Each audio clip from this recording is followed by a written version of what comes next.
Κυρίες και κύριοι, καλημέρα. Χαίρομαι πάρα πολύ που είστε εδώ σήμερα. Όπως θα ξέρετε, αυτό που κάνουμε σήμερα είναι η προσομοίωση συνεδρίου. Αυτό σημαίνει ότι κάνουμε σαν να κάναμε ένα συνέδριο. Έχουμε ομιλητές και έχουμε τους διερμηνείς μας μέσα στις καμπίνες, οι οποίοι κάνουν διερμηνία ταυτόχρονα όλα αυτά που θα υποθούν εδώ. Παράλληλα, βιντεοσκοπούμε και όλη αυτή τη διαδικασία, γιατί αποτελεί ένα από τα πιο χρήσιμα διδακτικά εργαλεία στο μάθημα της διερμηνίας και φιλοδοξούμε ότι εφόσον ανεβάσουμε την σημερινή βιντεοσκόπηση στην ιστοσελίδα μας, θα μπορέσει να χρησιμοποιηθεί και από πολλούς άλλους φοιτητές σε πολλά άλλα μέρη του κόσμου. Ξεκινάμε λοιπόν με τις διαδικασίες. Σας καλωσορίζω στην διεθνή ημερίδα μας με τίτλο «Quo vadis Europa, μετανάστευση και εθνικισμός, εθνικιστικοί λόγοι στην Ευρώπη του 21ου αιώνα». Ο τίτλος αυτός, τον οποίο οφείλω στην έμπνευση των συναδέλφων μου,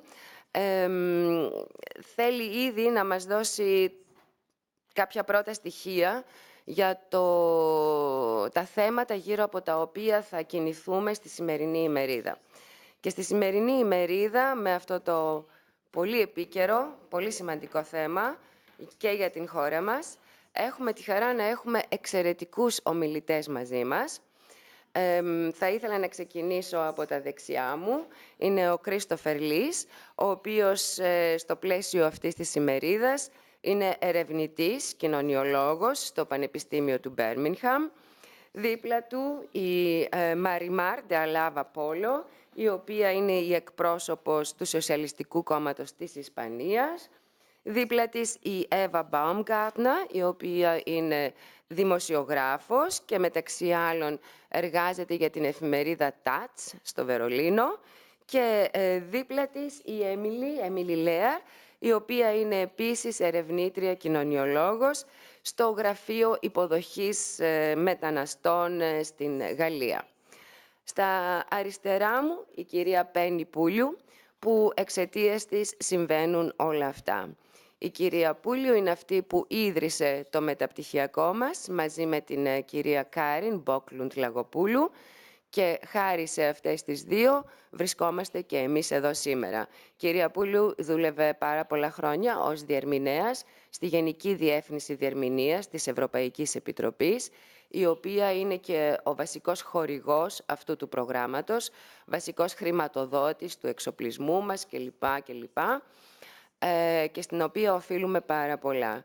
Όταν κάποια στιγμή η κυρία Πούλου σταμάτησε να εργάζεται ως διερμηνέας και άρχισε να βοηθά στην ίδρυση σχολών ή μεταπτυχιακών, καλύτερα διερμηνείας, στις χώρες υποένταξη, στις χώρες δηλαδή που θα έμπαιναν κάποτε στην Ευρωπαϊκή Ένωση.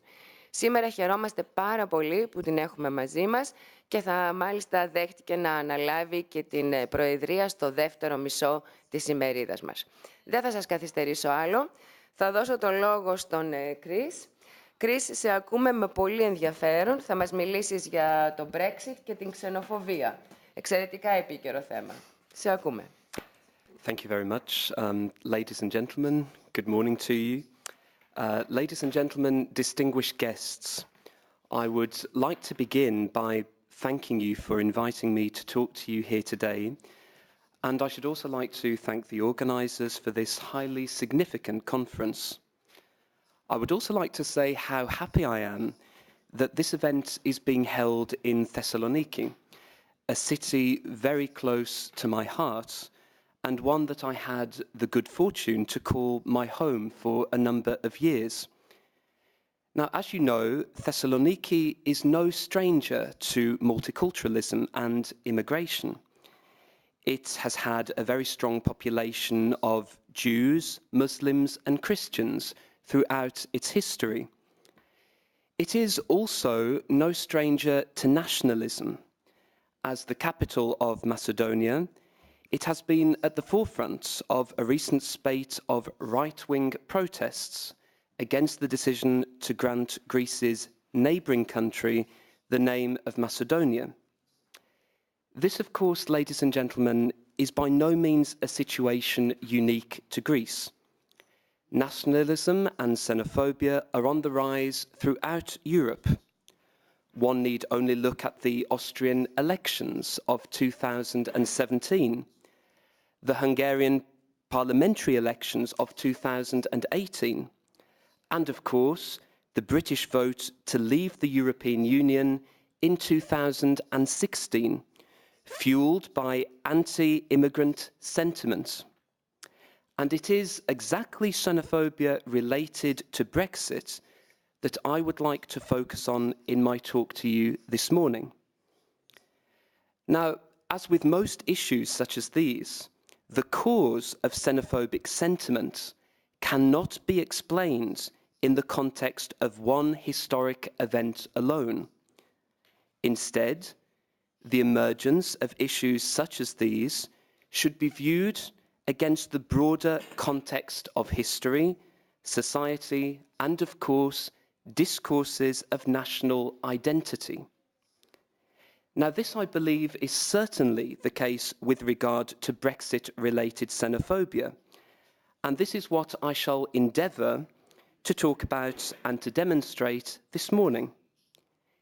In order to do so, ladies and gentlemen, I shall outline three fundamental stages in British history that I hope will explain the current situation.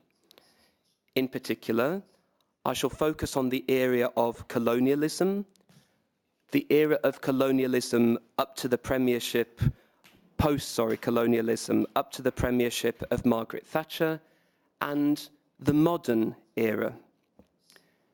So let us begin by looking at the area of colonialism. It used to be said, ladies and gentlemen, with somewhat of an air of pride, that the sun never set on the British Empire. And this actually does make some sense. By 1920, the British Empire covered a land area equivalent to 24% of the Earth. But it is important to remember that Britain did not acquire so much land through being nice to the local populations of the countries and islands it colonized. In fact, ladies and gentlemen, the main reason that so many countries speak English outside of the United Kingdom, and indeed why English is spoken to the extent that it is throughout the United Kingdom in countries such as Wales and Scotland, is that the language was simply imposed on them, just as is the case with British culture and education. Now, this brings me to the perception of foreigners in British discourse of that specific time. Nationals of colonised lands were very much seen as culturally inferior, in need of being educated and brought up to British standards. To the minds of the colonialists at the time, ladies and gentlemen, this was essential if order was to be preserved. Now, in this sense, throughout the time, there existed a large sentiment of British superiority, and this perception was fostered among people back home in the UK as well. People were told that the empire was not only good for Britain itself, but also for the people who had been colonised. In fact, it was very difficult indeed for such ideas to be challenged, as many people back home in the UK, especially those of a working class background, had no real contact with people of foreign origin. You see, ladies and gentlemen, right up until the post-war era, Britain remained a largely homogenous society. So it really was not at all possible for people to know any difference. Therefore, what conclusions are to be drawn about British perceptions of foreigners and national identity during this specific era?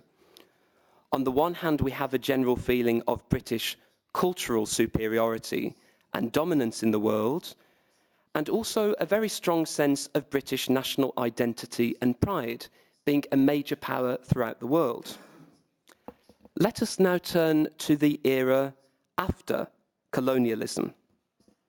ladies and gentlemen, even up to the end of World War II in 1945, morale and national pride were very strong indeed.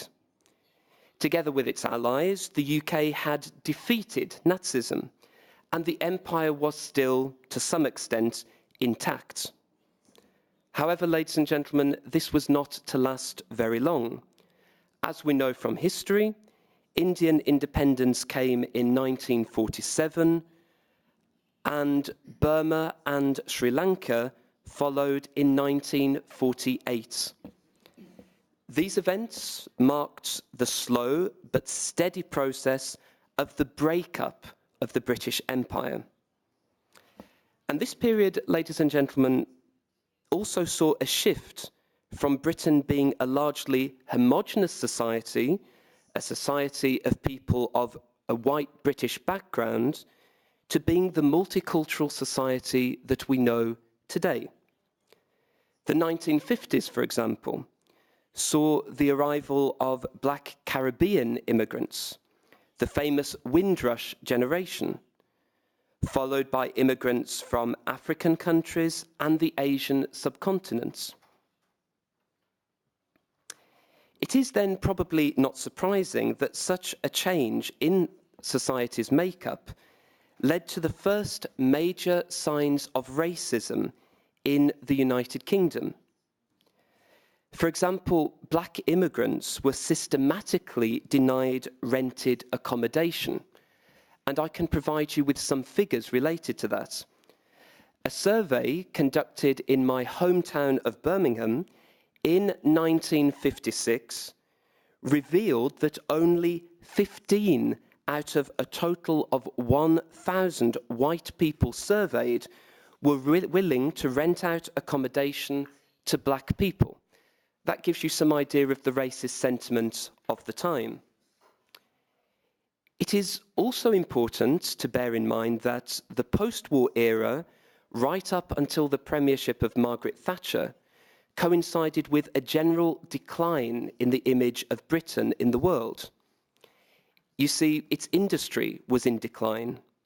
The years of empire and global influence were well and truly over, and Britain had become known as the sick man of Europe, a country pitted by many other nations.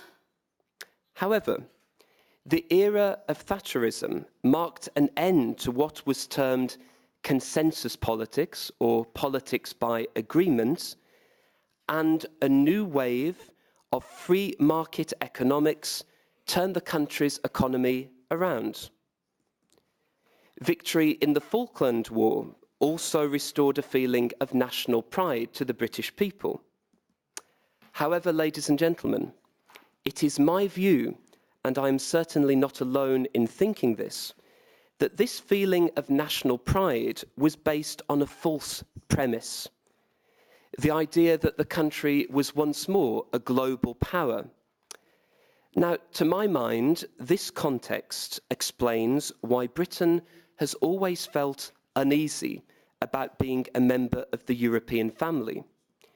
You see, it was forced into a position where it had to accept being an equal member of a European League of Nations, including nations, for that matter, that it had fought with and against only 30 to 40 years previously.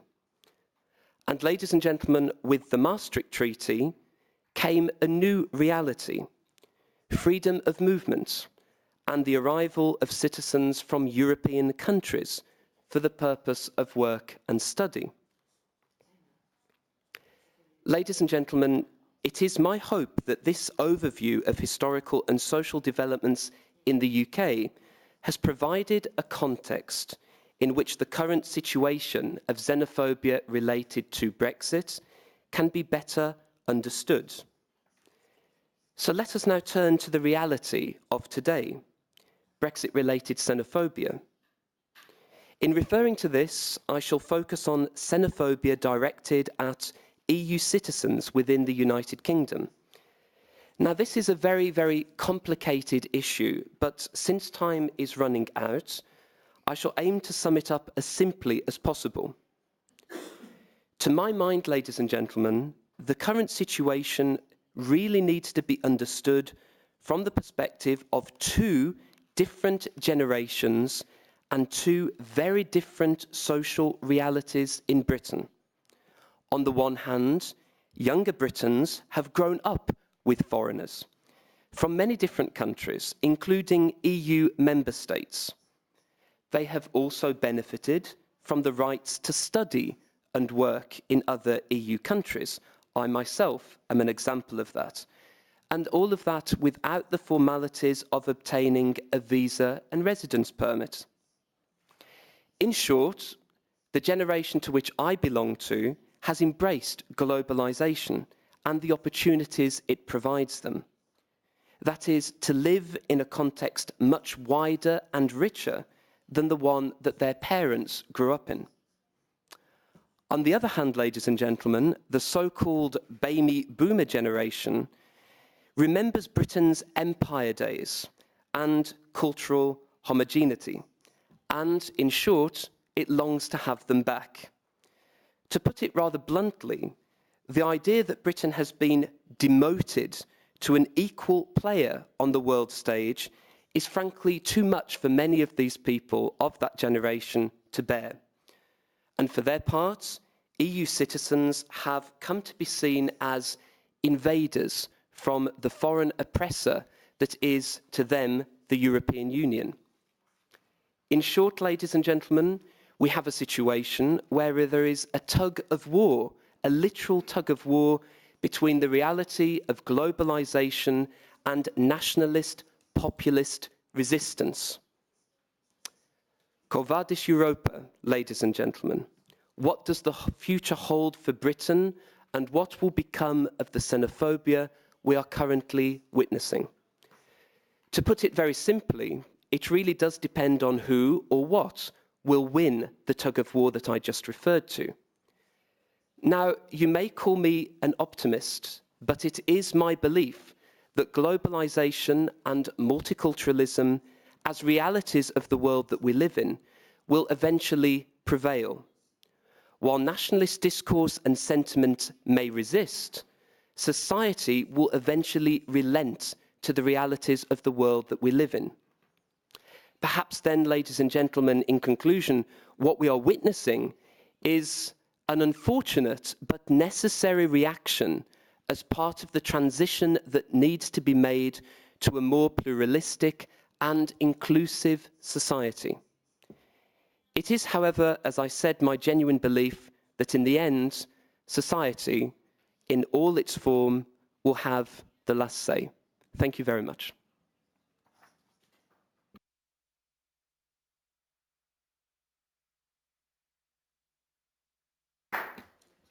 Ευχαριστούμε πολύ, Chris. Ήταν μια πραγματικά ματιά πολύ περιγραφική, πολύ λεπτομερής στην ψυχή αυτής της χώρας. Βλέπετε το πρώτο μέρος της ημερίδας μας θέλει να μας δώσει μία, θα λέγαμε, μία ιδέα ή μία επισκόπηση από διάφορες ευρωπαϊκές χώρες. Ξεκινήσαμε λοιπόν με μία χώρα που φυσικά είναι ευρωπαϊκή, δεν ξέρουμε αν θα είναι και Ευρωπαϊκή Ένωση, πολύ σύντομα. Θα περάσουμε σε μία άλλη τώρα χώρα, πολύ σημαντική για την Ευρώπη και την Ευρωπαϊκή Ένωση επίσης. Και θα έχουμε τη χαρά να ακούσουμε από την Eva Baumgartner, που όπως είπαμε είναι δημοσιογράφος στην εφημερίδα TATS του Βερολίνου. Θα έχουμε τη χαρά να μας μιλήσει για ένα άλλο μεγάλο ζήτημα, πολύ σημαντικό τις μέρες μας. Eva, έχεις το λόγο. Vielen Dank. Meine Damen und Herren, ich begrüße Sie und ich freue mich über das große Interesse von Ihrer Seite. Gleichzeitig möchte ich mich bedanken bei den Organisatoren für die Einladung hier auf diese Konferenz und ich bedanke mich, dass ich hier über den Migrationspakt sprechen kann. Genauer gesagt über den globalen Pakt der Vereinten Nationen für eine sichere, eine geordnete und eine reguläre Migration. Aber lassen Sie mich gleich ohne Umschweife beginnen und ich möchte Ihnen dazu ein paar Zahlen nennen. Nun, auf 260 Millionen schätzen die Vereinten Nationen allein im Jahr 2017 die Zahl der Migranten. Also die Zahl der Menschen, die nicht in dem Land lebten, in dem sie geboren sind. Und glauben Sie mir, meine Damen und Herren, die Zahl der Migranten wird in Zukunft noch weiter wachsen. Und weil Migranten internationale Grenzen überschreiten, das ist die Definition von Migranten, nicht wahr? Deshalb können einzelne Staaten das Phänomen der Migration auch nicht alleine regeln. Migration ist nun mal ein globales Phänomen und globale Fragen, globale Herausforderungen müssen auch global gelöst werden. Und zwar am besten im Rahmen eines globalen Regelwerks. Nun, meine Damen und Herren, das ist der Grund, warum die Vereinten Nationen ein Regelwerk für die Migration schaffen wollten. Und zwar eines, das auch internationale Gültigkeit hat. Und es ist tatsächlich gelungen, dass sich mit wenigen Ausnahmen alle Mitgliedstaaten der Vereinten Nationen aktiv an der Entstehung des Pakts beteiligt haben.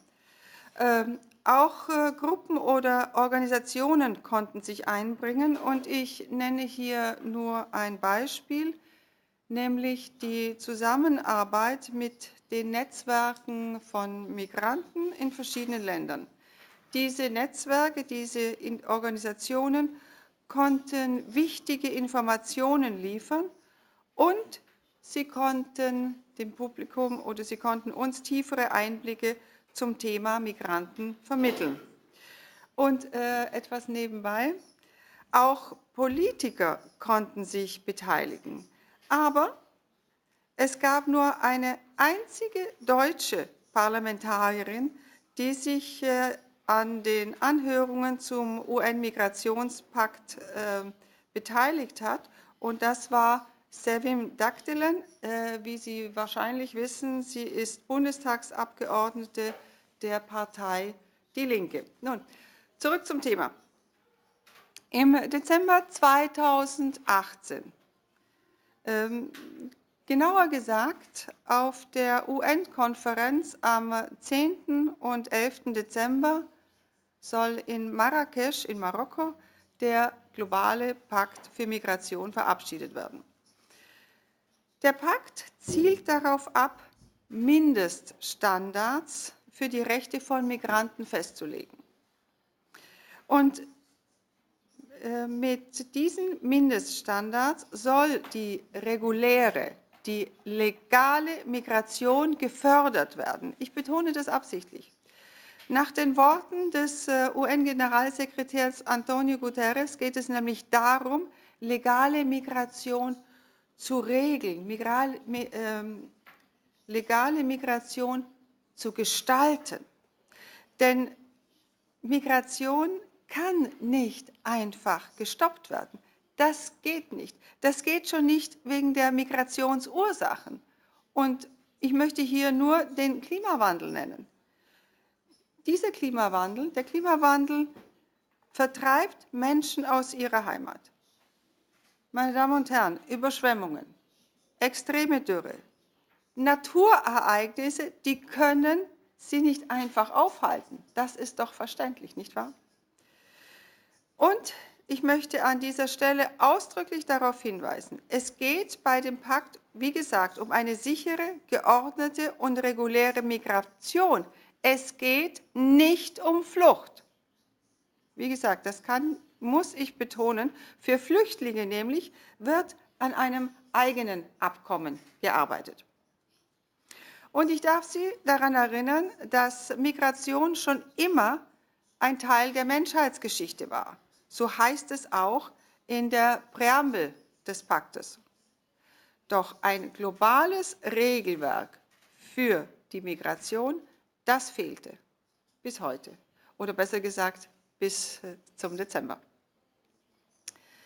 Die Verhandlungen für den Migrationspakt liefen seit mehr als 2 Jahren, und zwar ohne dass sich die Medien oder die Öffentlichkeit besonders interessiert daran gezeigt hätten. Das hat sich nun geändert. Wie Sie auch aus den Medien ersehen können, vor der Konferenz im Dezember in Marrakesch benutzen politische Kräfte in vielen Ländern diesen Pakt, um gegen die Migranten Stimmung zu machen. Und zwar tun sie das teils mit vollkommen falschen Behauptungen und sie tun das auch mit abstrusen Verschwörungstheorien. Und das, meine Damen und Herren, obwohl im Text des Pakts steht, dass die Souveränität der Staaten durch den Pakt nicht beeinträchtigt wird. Zum einen entscheiden nämlich die Staaten freiwillig, ob sie der Vereinbarung beitreten. Zum anderen ist der Pakt ja rechtlich nicht bindend. Und außerdem wird betont, dass die nationale Politik und die nationalen Prioritäten gewahrt werden sollen. Das ist ein wichtiger Aspekt, den wir ständig berücksichtigen sollen. Nun, trotz dessen ist die Liste der Gegner des Pakts bemerkenswert. Und auf dieser Liste steht an erster Stelle die Regierung der Vereinigten Staaten mit Präsident Donald Trump. Alle übrigen 192 Mitgliedstaaten der UN hatten angekündigt, dem Pakt zuzustimmen. Im Juli dieses Jahres jedoch lehnte es auch die ungarische Regierung mit dem Premierminister Viktor Orbán ab, den Pakt zu unterzeichnen. Seitdem sind weitere Staaten hinzugekommen. Das sind unter anderem Australien, das ist auch Österreich mit dem konservativen Bundeskanzler Sebastian Kurz. Auch Österreich will den Pakt nicht mehr unterzeichnen. Lassen Sie uns nun den Pakt näher betrachten und lassen Sie uns sehen, was denn positiv ist an diesem Pakt. Gut ist, meine Damen und Herren, dass der Pakt versuchen wird, die Grundrechte der Menschen wirksam durchzusetzen, vor allem wirksamer durchzusetzen als bisher. Und was den Inhalt betrifft, so regelt der Pakt, wie Migranten besser geschützt werden könnten. Besonders was die Lebensbedingungen der Migranten und was ihre Arbeitsbedingungen betrifft. Hier sollen bestimmte Standards als vorbildlich gelten und diese Standards sollen dann möglichst global, möglichst weltweit eingeführt werden. Ich spreche hier einen sehr wichtigen Standard an, zum Beispiel die medizinische Versorgung. Aber auch, dass Migranten besser integriert werden sollen. Besonders die Integration in eine Gesellschaft geschieht allerdings am besten dadurch, dass eine Arbeit aufgenommen wird, dass die Menschen arbeiten, dass sie einer Beschäftigung nachgehen. Ein sehr, sehr wichtiger Aspekt, den ich nicht genug betonen kann, meine Damen und Herren. Und für die Aufnahme einer Arbeit ist es ganz besonders wichtig, dass eine Ausbildung oder eine anderweitige Qualifikation im Zielland leichter anerkannt wird. Um sich auch im fremden Land leichter wohlzufühlen, ist es notwendig, dass Familien zusammenleben können. Ein sehr wichtiger Aspekt, der jedem von uns natürlich klar ist. Dafür, meine Damen und Herren, ist es jedoch Voraussetzung, dass die Zusammenführung der Familienmitglieder auch erleichtert wird. Und dass die Familienzusammenführung auch vor allem auch unbürokratisch vonstatten geht. Heute sehen wir da große Schwierigkeiten. Wir sehen eine überbordende Bürokratie, die ein Zusammenleben noch stark behindert. Ich möchte da besonders eben Deutschland auch erwähnen. Im Pakt werden aber auch weitere schwerwiegende Probleme angegangen. Wichtig ist es den Staaten, den Menschenhandel zu bekämpfen. Dabei ist ein Schwerpunkt auch der Kampf gegen Ausbeutung und gegen Diskriminierung. Vor allem gegen Ausbeutung und Diskriminierung der weiblichen Migranten, die Migrantinnen. Außerdem sollen Migranten weniger Diskriminierung erleben müssen. Positiv ist auch, dass sich der Text ausdrücklich für das Non-Refoulement ausspricht. Nur um es nachdrücklich ins Gedächtnis zu rufen, das Non-Refoulement-Gebot ist ein völkerrechtlicher Grundsatz, der die Rückführung von Personen untersagt, in denen diesen Personen Folter oder andere schwere Menschenrechtsverletzungen drohen. Außerdem, und das ist auch ein wichtiger Aspekt, auf den ich hinweisen möchte, ist auch, dass die Staaten sich vorgenommen haben, die Rechte von Kindern zu schützen. Als Beispiel nenne ich, wenn Kinder von ihren Eltern getrennt werden. Ich halte das für eine grobe Verletzung des Menschenrechts. Das ist meine Meinung. Ich halte es für eine grobe Verletzung des Menschenrechts, wenn Eltern von ihren Kindern getrennt werden, und zwar, wenn diese Eltern ohne gültige Papiere eine Grenze passieren. Sie kennen alle das Beispiel, auf das ich hinaus will. Sie wissen, was geschehen ist im April in Amerika an der Grenze zu Mexiko. Damals wurden mehr als 2300 Kinder von ihren Eltern getrennt. Und zwar ohne, dass eine spätere Zusammenführung in irgendeiner Form geregelt worden wäre. Meine Damen und Herren, ein wichtiger Aspekt: Flucht ist kein Verbrechen. Flucht darf nicht als ein Verbrechen angesehen werden und Flucht darf meiner Meinung nach nicht ein Grund für eine Inhaftierung der flüchtenden Personen sein. Nun, meine Damen und Herren, in vielen Fällen bestärkt der Pakt bereits vorhandene Normen und Rechte. Das ist gut so. Zum Beispiel bestärkt er die Menschenrechte, aber er fasst auch verschiedene Rechte in einem Dokument dann auch zusammen. Ich spreche hier über Arbeitsrechte zum Beispiel. Trotzdem möchte ich anmerken, dass Dinge fehlen, dass Dinge nicht genug angesprochen werden im Pakt. Und zwar, ich gestehe, dass der Pakt eine Absichtserklärung ist, aber wichtig ist, dass entscheidend ist, welche Taten aus dem Pakt folgen werden. Nun, problematisch ist unter anderem, und ich werde nur einige wichtige Punkte anführen, problematisch ist meiner Meinung nach, dass der Pakt den Begriff Wirtschaftsmigration verwendet. Dabei sind Menschen meiner Ansicht nach keine Wirtschaftsflüchtlinge, wenn sie vor Not und Elend fliehen oder wenn sie beispielsweise keine Perspektiven mehr sehen in ihrem Leben.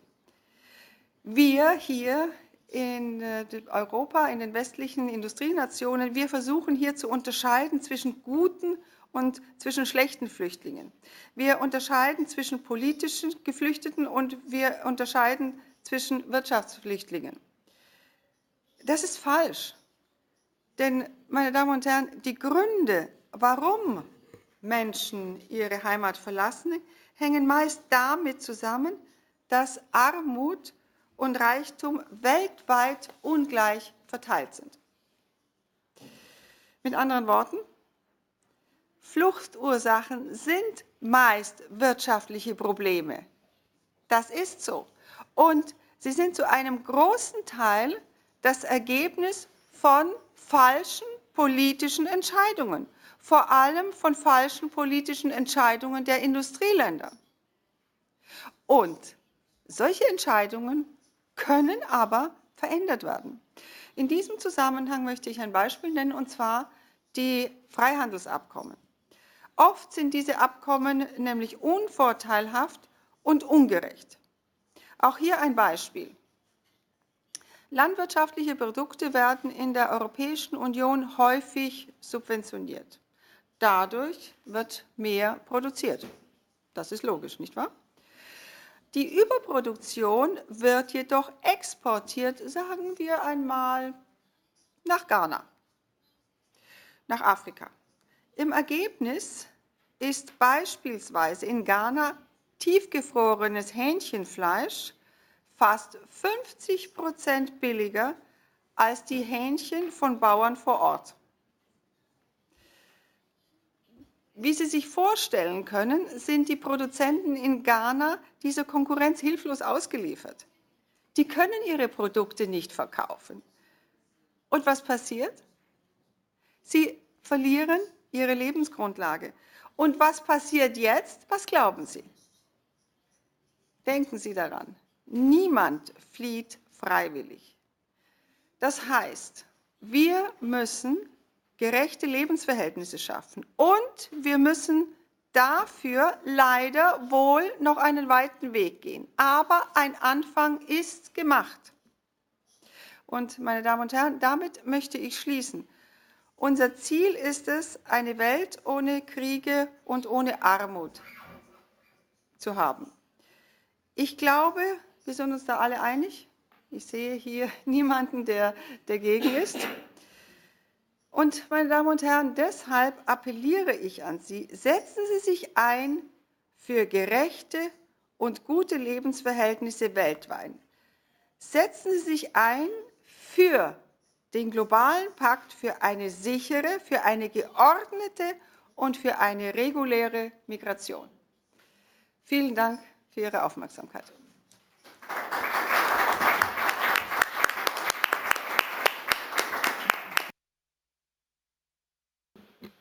Ευχαριστούμε πολύ, Εύα.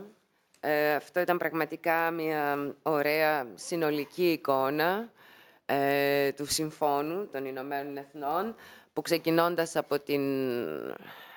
τα Ηνωμένα Έθνη, από τη Γερμανία, μας ταξίδεψε μέχρι την Γκάνα.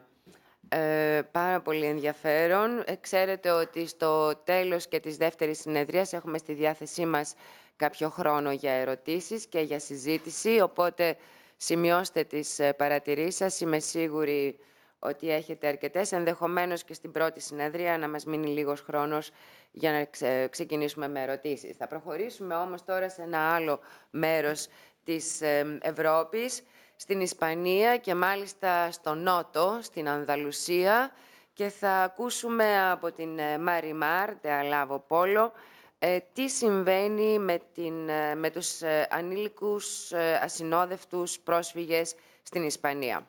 Έχεις το λόγο, Marimar. Muchas gracias. Muy buenos días, señoras y señores.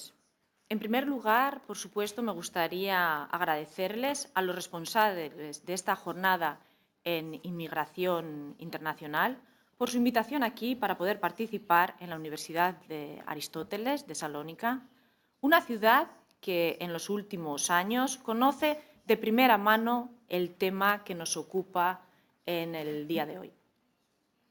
En mi ponencia de esta mañana me gustaría exponerles la realidad de los llamados MENA, que se encuentran en nuestro país. Comenzaré respondiendo a la pregunta ¿quiénes son los MENA?, para quienes no estén familiarizados con este término.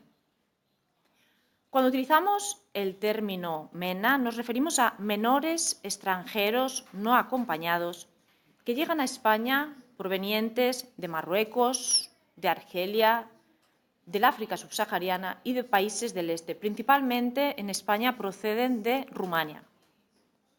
Así pues, el concepto de menores no acompañados, extranjeros no acompañados, engloba a todos aquellos menores nacionales de terceros países que ingresan en nuestro país o en cualquier Estado miembro, sin estar acompañados de un adulto que sea responsable de ellos y sin que efectivamente estén bajo la carga y la tutela de esa persona.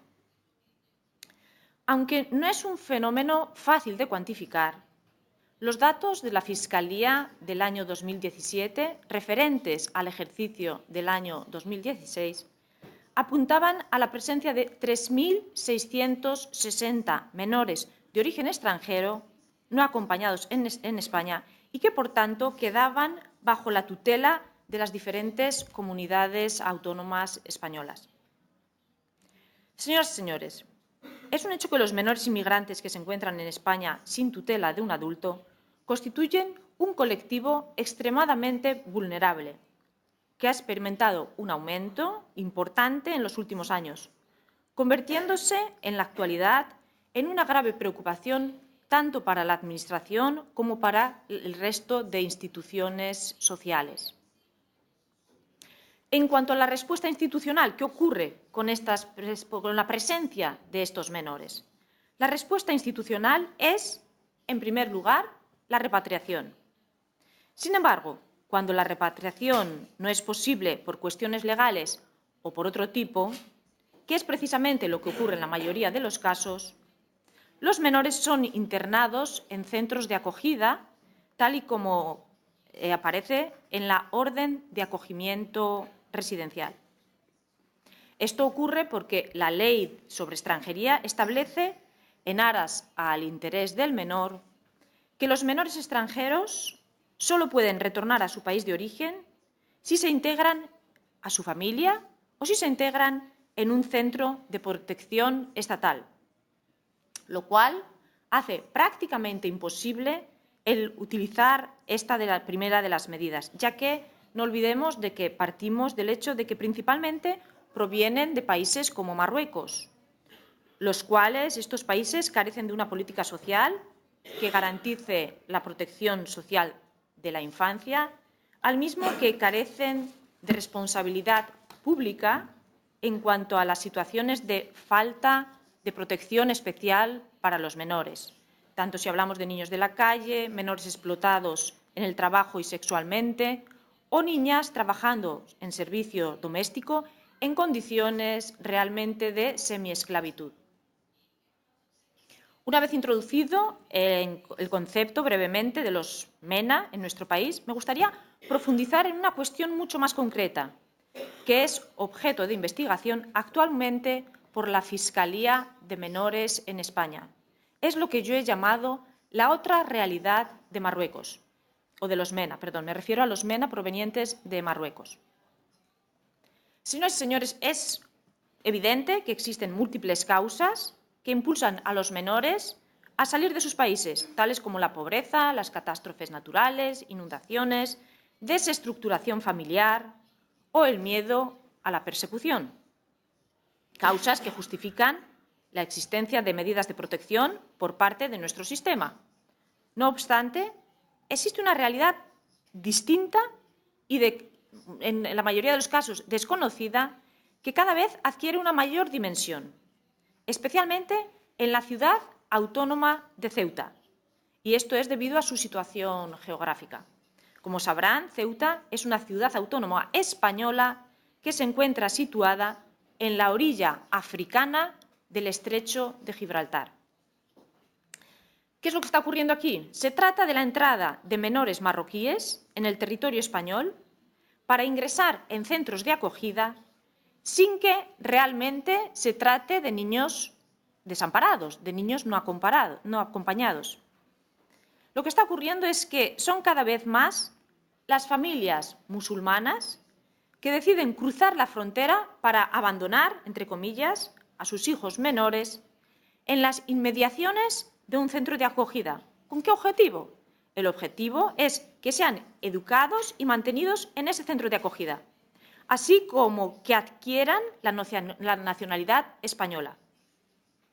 Pero en realidad, no obstante, se trata de niños cuyos padres viven al otro lado, que conocen dónde está su vivienda y que mantienen contactos con los progenitores. Por lo que hablamos de menores abandonados sin posibilidad de reagrupación, o estamos hablando de menores supuestamente abandonados por sus familiares que mantienen contactos con ellos.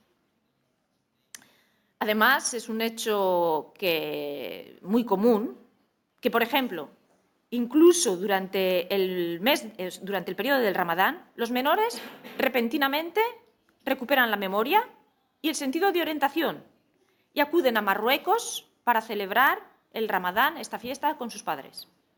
De modo que los centros de acogida quedan vacíos, en gran parte. Toda esta situación supone un grave problema para la administración pública, ya que el aumento de los MENA que se está experimentando en los últimos años y en los últimos tiempos, hacen necesario la creación, por supuesto, de nuevos centros de acogida, que suponen un importante gasto, no solo en lo que se refiere a la construcción de instalaciones, sino también en lo que se refiere a manutención, a educación y a gastos médicos de dichos menores, cuyos padres, repito, son conocidos e incluso gozan de los medios suficientes para su manutención. Por lo tanto, toda esta polémica afecta a cómo se están utilizando los recursos públicos en materia de acogida de menores procedentes de Marruecos, lo cual incluso ha llevado al defensor del menor andaluz a declarar que los niños que tienen sus padres en una situación económica estable en Marruecos, evidentemente tienen que estar con ellos, sin abusar de lo que se trata de una respuesta solidaria por parte de la Administración española. Así pues, parece obvio que existe una necesidad de tomar medidas urgentes al respecto, puesto que una continuidad de esa situación puede llegar a desbordar los servicios prestados por este tipo de centros, por los centros de acogida. Por lo que no sería más conveniente, como solución, trasladar a estos menores a otros centros de otras comunidades autónomas, porque recuerden que estamos hablando de Ceuta, con lo cual resulta muy fácil para los padres el cruzar a la ciudad de Ceuta y visitarlos. Sin embargo, si se llevaran a estos menores a comunidades autónomas que están dentro de la península ibérica, la dificultad sería mucho mayor y esto podría considerarse como un freno a la situación a la que nos estamos enfrentando. Otra de las soluciones, por otro lado, ¿no sería aconsejable impedir la entrada por la frontera de Ceuta a los padres de estos menores que vienen a trabajar a la ciudad de Ceuta? Estas dos son simplemente dos soluciones que se plantean en la sociedad, pero lo que no cabe duda es que se trata de cuestiones controvertidas, por cuanto ponen en duda la primacía del interés de los menores. No obstante, podría tratarse de una manera de erradicar la continuidad de esta práctica por las familias musulmanas que solo pretenden y que, al fin y al cabo, lo que en realidad pretenden es la adquisición de la nacionalidad española de sus descendientes, pese a no tratarse de menores no amparados. Queridos amigos, me gustaría concluir, una vez expuesto este tema tan importante de los MENA y concretamente de la situación de los MENA procedente de Marruecos, me gustaría hacer referencia, para concluir, a la organización AUTh, por su excelente labor realizada desde hace años en este campo. AUTh es una organización sin ánimo de lucro de ámbito estatal, cuya misión es la defensa de los derechos fundamentales, la atención y el acompañamiento a las personas que se encuentran en situación o en riesgo de exclusión social. Especializada en refugio y en migraciones, es mucho más que eso. AUTh trabaja en favor de la inclusión de las personas y además busca la igualdad de derechos, deberes y oportunidades de todas las personas, con independencia del origen, del sexo, de la raza, de la religión, de las opiniones o del grupo social al que pertenezcan. De toda la importante labor que está realizando AUTh, me gustaría destacar la labor de formación. La formación es una prioridad para esta organización, entendida tanto como una herramienta clave para la integración social de las personas que trabajan en ella, como una llave para seguir ofreciendo un servicio de calidad, tanto para el equipo de trabajadores y voluntarios que colaboran con ellos, como una oferta abierta para la sociedad para compartir los saberes que han acumulado durante sus 25 años de experiencia y durante sus 25 años de andadura en este camino. Cabe hacer una mención especial a la Escuela de Formación de AUTH, que es un espacio de capacitación. A través de este proyecto, de su Escuela de Formación, AUTH quiere compartir los conocimientos adquiridos, como he dicho, en sus últimos 25 años, acompañando a personas migrantes, a refugiados y a otros colectivos en exclusión social y dar respuesta a las demandas de formación de las organizaciones sociales, de las administraciones públicas, de las empresas y del público en general. Por tal motivo, la actividad de esta escuela está orientada a ofrecer proyectos y actividades formativas sobre temáticas concretas para proporcionar conocimientos teóricos y prácticos necesarios para la integración del migrante y la integración del refugiado en lo que es el mercado laboral español. Queridos amigos, como queda constatado, proyectos como los de Athens, que lleva a cabo, hace que nos sintamos orgullosos de los grandes pasos adelante que nuestro país ha realizado en materia de migración y en materia de integración. Pero debemos seguir trabajando y poniendo nuestra atención especial en grupos vulnerables como los MENA. Ya para terminar, aunque no he hablado y no he hecho referencia a las cifras, solamente para que tengamos una idea de la magnitud de este problema en nuestro país, solamente en los últimos días, en aguas españolas, han sido rescatadas por salvamento marítimo más de 500 personas. Muchas gracias por su atención.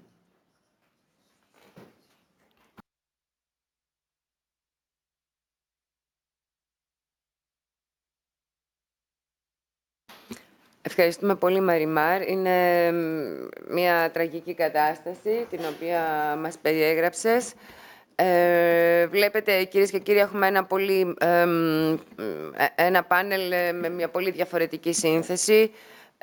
Ακούσαμε μια κομματική εκπρόσωπο μόλις, ακούσαμε προηγουμένως μια δημοσιογράφο και φυσικά έναν ερευνητή. Και με μία ερευνήτρια επίσης θα κλείσουμε αυτό το πρώτο πάνελ.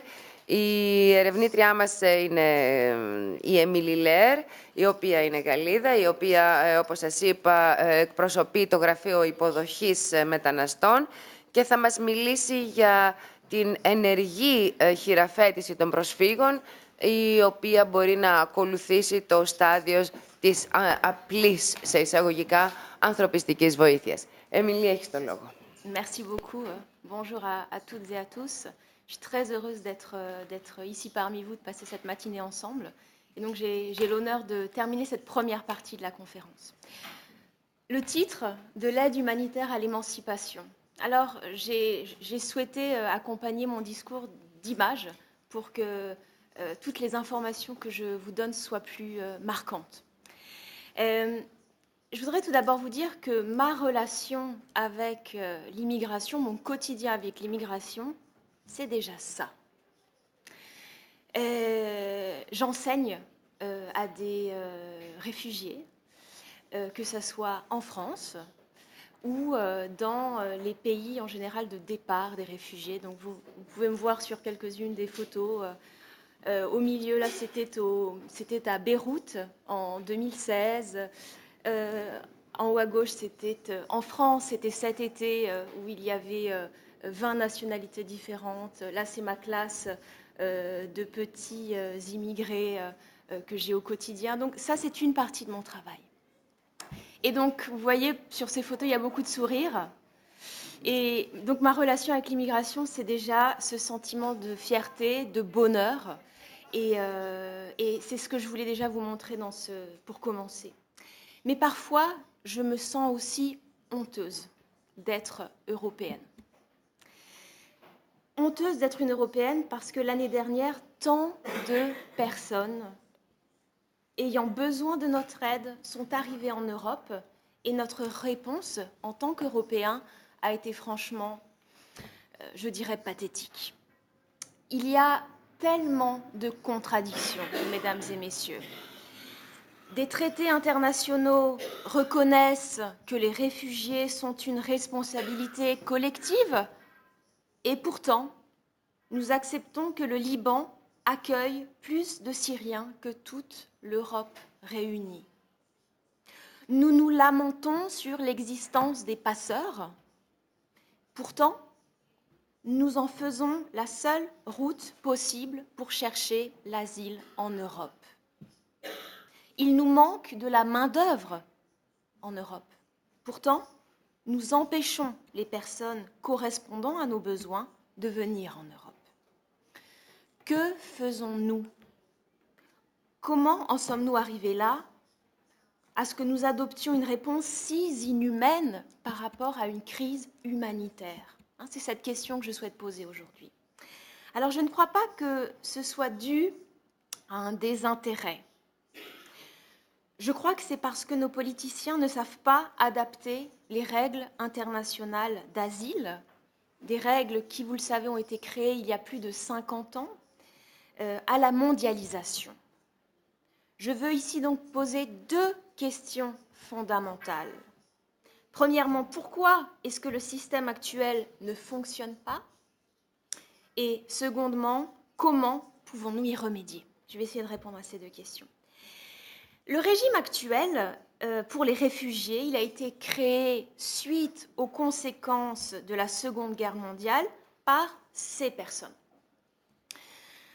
Son but premier, c'est d'assurer que lorsqu'un État échoue, ou pire, lorsque un État se retourne contre son peuple, eh bien, les gens aient un endroit où aller, où vivre en sécurité, jusqu'à ce qu'ils puissent rentrer.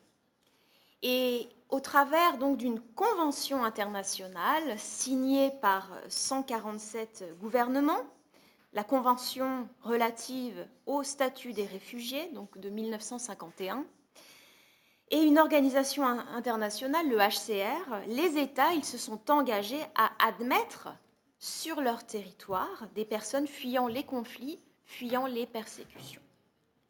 Mais aujourd'hui, mesdames et messieurs, ce système échoue. En théorie, les réfugiés ont le droit de demander l'asile. En pratique, nos politiques d'immigration bloquent le chemin vers la sécurité. En théorie, les réfugiés ont le droit à l'intégration et au retour dans le pays d'origine. Mais en pratique, ils restent coincés. En théorie, les réfugiés sont une responsabilité commune, mondiale. En pratique, la géographie fait que les pays proches du conflit accueillent la majorité des réfugiés. Je vais vous expliquer comment fonctionne le système actuel de façon très simple. Mais je vais vous l'expliquer pas d'une perspective institutionnelle, je vais vous l'expliquer du point de vue d'un réfugié. Imaginez une femme syrienne. Appelons-la Amira. Amira, comme 25% des réfugiés dans le monde, c'est une femme et elle a des enfants. Mais elle ne peut pas rentrer chez elle, car chez elle, ça ressemble actuellement à cela. Amira et sa famille font face à un choix impossible. Ils ont trois options. La première option, c'est qu'Amira emmène sa famille dans un camp. Mais dans un camp, elle pourrait être aidée, mais il y a peu d'avenir pour Amira et sa famille. L'activité économique d'un camp, vous le savez, est restreinte. L'éducation est souvent de mauvaise qualité. Et ce qu'il faut savoir, c'est que dans le monde, la majorité des réfugiés qui sont dans des camps doivent y rester au moins 5 ans. C'est une vie misérable et c'est probablement la raison pour laquelle il n'y a que 9%, par exemple, des Syriens, si on prend le cas des Syriens, 9% seulement choisissent l'option du camp. Une deuxième alternative pour Amira, c'est de se diriger vers une autre ville, vers une zone urbaine. Dans un pays voisin, donc si on prend le cas de la Syrie, aller par exemple ou bien à Amman ou à Beyrouth.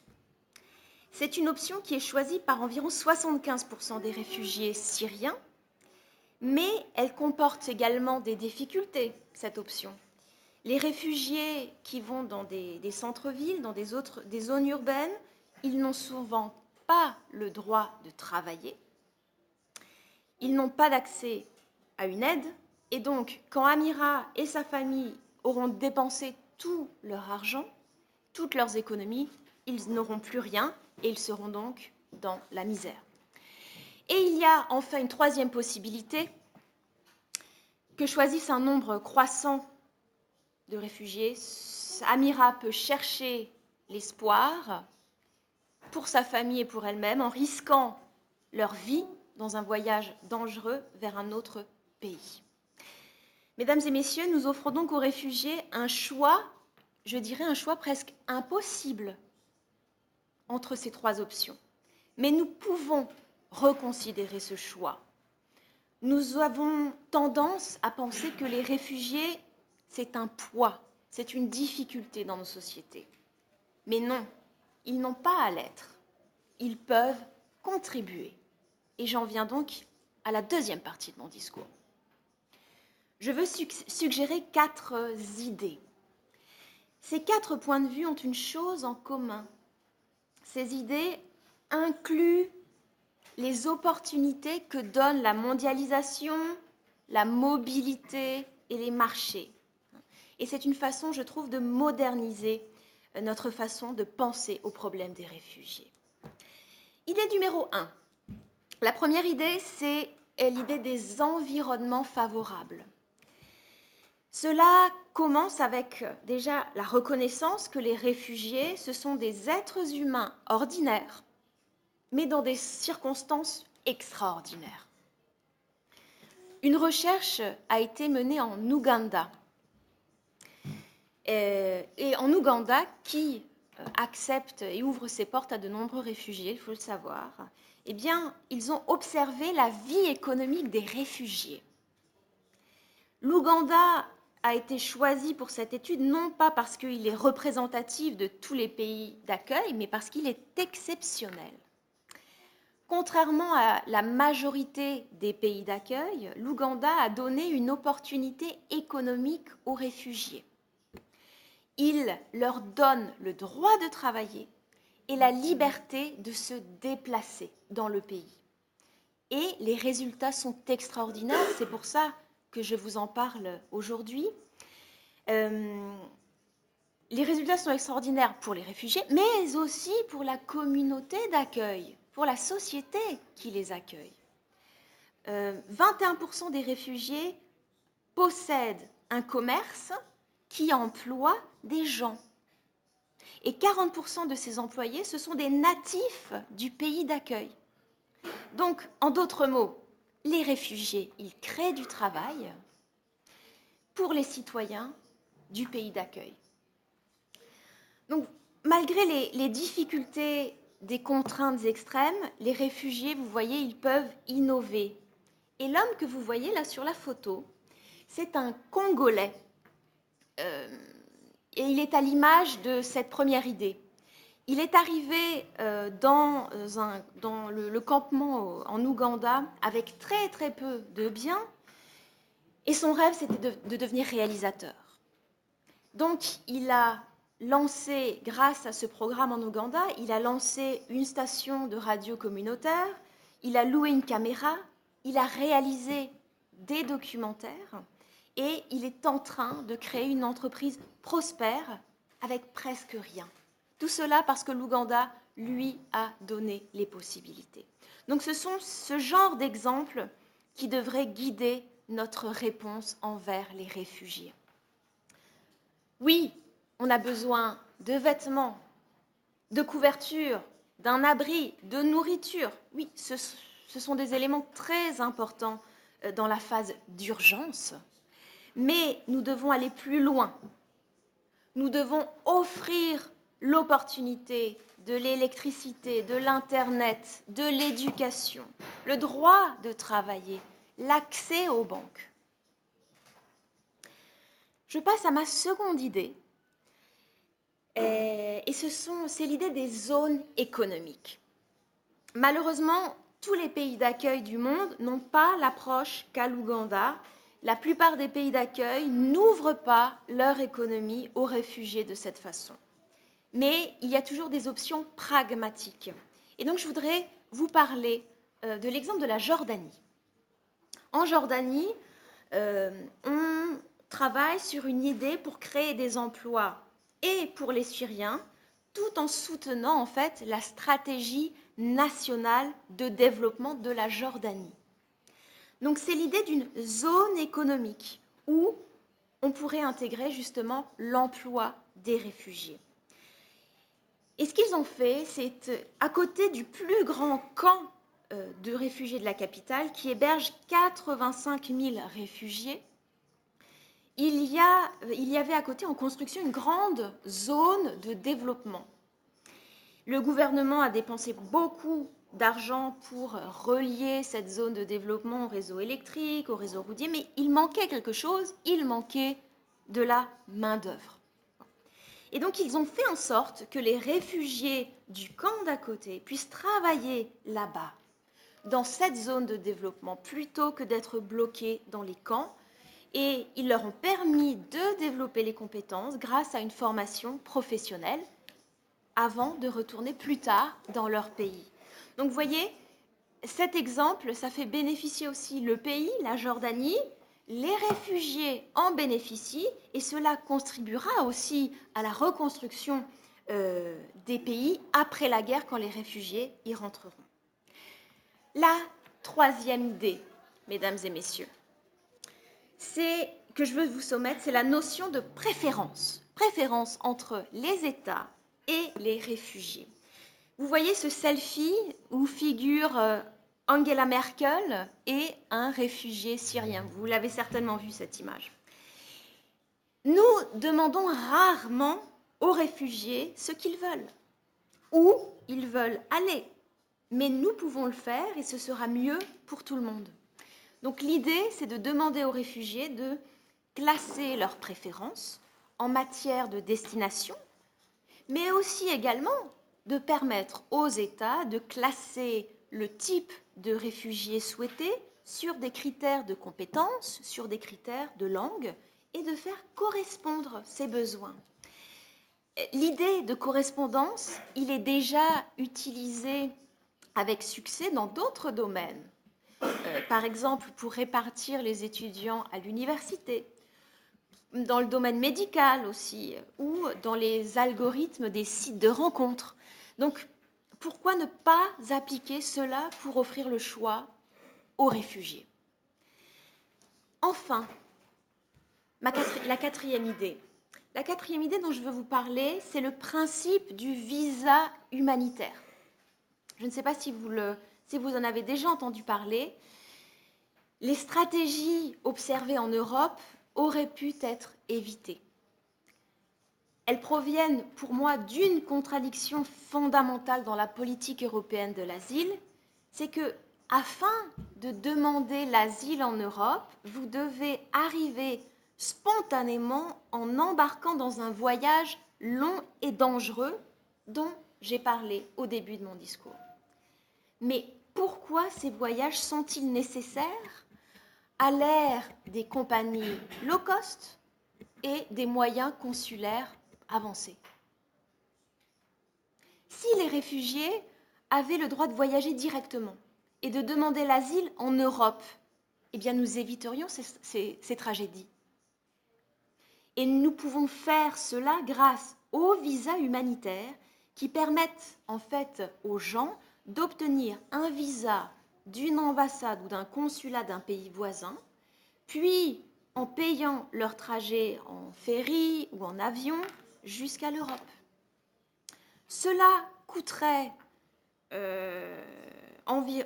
environ 1 000 € de passer avec un passeur de la Turquie vers les îles grecques. 1 000 €. Un vol low cost de Bodrum à Francfort coûte 200 €.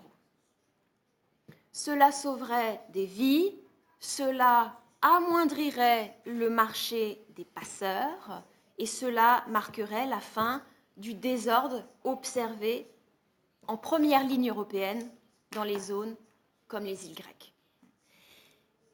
Mesdames et messieurs, c'est une idée qui a déjà été appliquée. Le Brésil a adopté cette approche et plus de 2000 Syriens ont obtenu des visas humanitaires. Ils sont allés au Brésil et à leur arrivée, ils ont demandé le statut de réfugié. Et j'aimerais enfin vous dire que par rapport à ce passeport humanitaire, il y a un précédent historique. Entre 1922 et 1942, ces passeports Nansen, que vous voyez ici à l'écran, ont été utilisés comme un document de voyage autorisant plus de 450 000 Assyriens, Tchétchènes et Turcs à voyager en Europe et à demander le statut de réfugié en Europe. Et d'ailleurs, le bureau international des réfugiés qui a créé cette stratégie et qui a créé ce passeport Nansen, il a reçu le prix Nobel de la paix. Et ça, on le sait peu. Mesdames et messieurs, chacune de ces 4 idées que je vous ai présentées sont des moyens que nous avons d'augmenter le choix des réfugiés. Dans le Nouveau Monde, la migration ne s'arrêtera pas. À nous de trouver des solutions réalistes, des solutions non pas basées sur nos vieilles logiques de l'aide humanitaire, mais bâties sur les opportunités qui sont offertes et par la mondialisation, et par les marchés, et par la mobilité. Je vous remercie.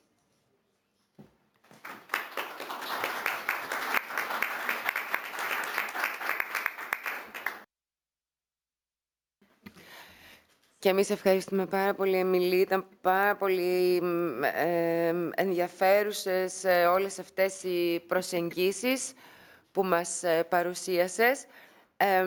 Και είμαι σίγουρη, κυρίες και κύριοι, ότι έχετε πολλές ερωτήσεις, όπως επίσης όμως ότι θα θέλατε να κάνουμε τώρα ένα μικρό διάλειμμα. Ελπίζω ότι μας έχουν φέρει τον καφέ. Σε μισή ώρα ξεκινάμε ξανά. Ευχαριστώ πολύ.